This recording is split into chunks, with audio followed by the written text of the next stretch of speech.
देखिए, आजकल क्या हो रहा है, यंग जो बच्चे हैं, कभी किसी का पैन कार्ड बना, अब वो एकदम से कोशिश करता है कि अब मैं कुछ अपना इन्वेस्टमेंट स्टार्ट कर दूँ। उन्होंने कोई रील्स देख रखी होती हैं कि आप जितना जल्दी इन्वेस्टमेंट स्टार्ट करोगे, उतना आपके लिए बेहतर रहेगा। थ्योरेटिकली अगर मैं बात करूँ तो बात भी सही है, आप जितना जल्दी इन्वेस्टमेंट करोगे over the period of time 30 साल, 40 साल में वो आपकी इन्वेस्टमेंट बहुत बढ़िया बढ़ जाएगी। लेकिन एक इसका लूप होल भी है, एक इसका नेगेटिव पॉइंट भी है और वो ये है कि आप जितना जल्दी इन्वेस्टमेंट स्टार्ट करोगे, आप अपना अर्निंग पोटेंशियल उतना खो रहे हो।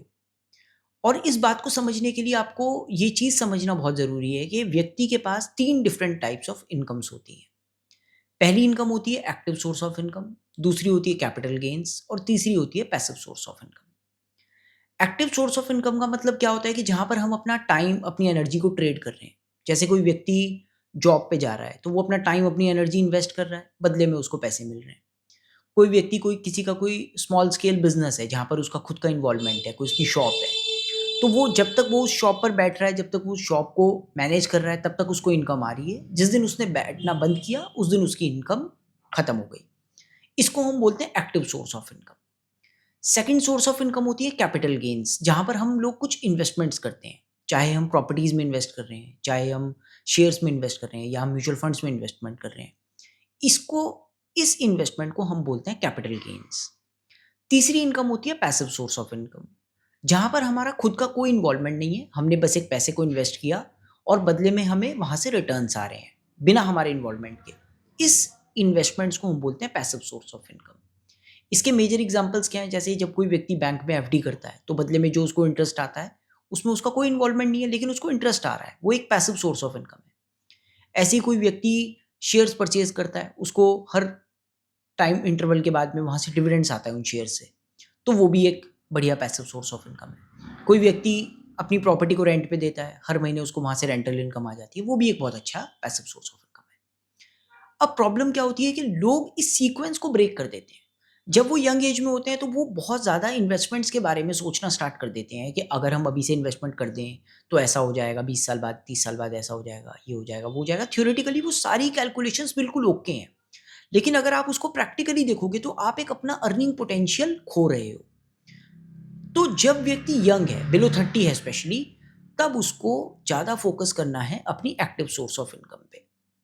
अपने ऊपर इन्वेस्ट करना है, अपनी स्किल्स को डेवलप करना है। जहाँ से भी उसको एक्टिव सोर्स ऑफ इनकम आ रही है, जहाँ से भी मान लीजिए उसको अपनी जॉब से एक्टिव सोर्स ऑफ इनकम आ रही है, तो उसको अब ये देखना है कि क्या मैं अपनी जॉब में क्या अपने ऊपर इन्वेस्ट करूँ? क्या मैं कोई नए कोर्सेज़ करूँ? क्या मैं कुछ ऐसा इन्वेस्टमेंट करूँ खुद के ऊपर कि यहाँ जो मेरे को सैलरी मिल रही है, वो मेरी सैलरी इंक्रीज़ हो जाए। तो इनिशियली बिलो 30 व्यक्ति को अपने एक्टिव सोर्स ऑफ इनकम पे इन्वेस्ट करना है। आपको ये बात माननी पड़ेगी कि अगर आपके पास एक्टिव सोर्स ऑफ इनकम अच्छी होगी, तभी आप अपने कैपिटल गेन्स और आप अपनी पैसिव सोर्स ऑफ इनकम बना पाओगे।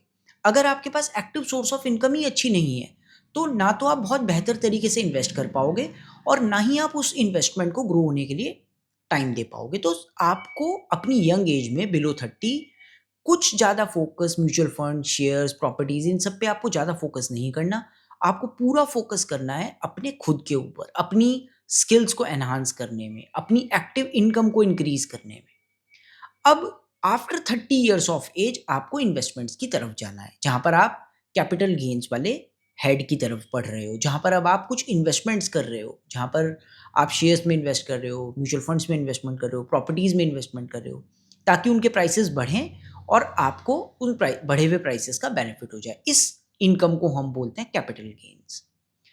फिर आफ्टर 45 इयर्स ऑफ एज अब आपको धीरे-धीरे अपना जो आपने लाइफ में रिस्क लिए हैं या जो अब आप लाइफ में रिस्क ले रहे हो, वो अब आपको धीरे-धीरे कम करने हैं। अब आपको धीरे-धीरे जाना है पैसिव सोर्स ऑफ इनकम की तरफ। ऐसी इनकम की तरफ जहाँ पर आपका खुद का इन्वॉल्वमेंट कम से कम हो और आपको एक सेफ इनकम आना स्टार्ट हो जाए। अगर आप कभी बीमार भी हो जाओ या कभी अगर आपकी जॉब चली भी जाए, तो भी आपको कहीं न कहीं से कुछ न कुछ इनकम आती रहे। इस इनकम को हम क्या बोलते हैं? Passive source of income.